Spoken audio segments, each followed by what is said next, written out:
Rate அதிகமாக இருந்தாலும் மரியாதை தான் வாங்கி போய் கொடுக்குறது. அது வாங்கி போய் கொடுத்தா நம்ம பணிவோட ஆட்டு வரல. அதான் அதான் சுப்பிரமணியம் தங்கச்சி இடத்துல கொடுக்குது. அது ஆட்டு வரல. மீன் வேற இது பண்றாங்க.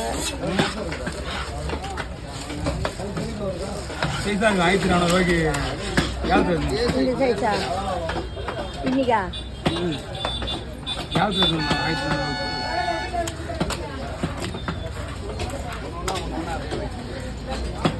ரூபாய்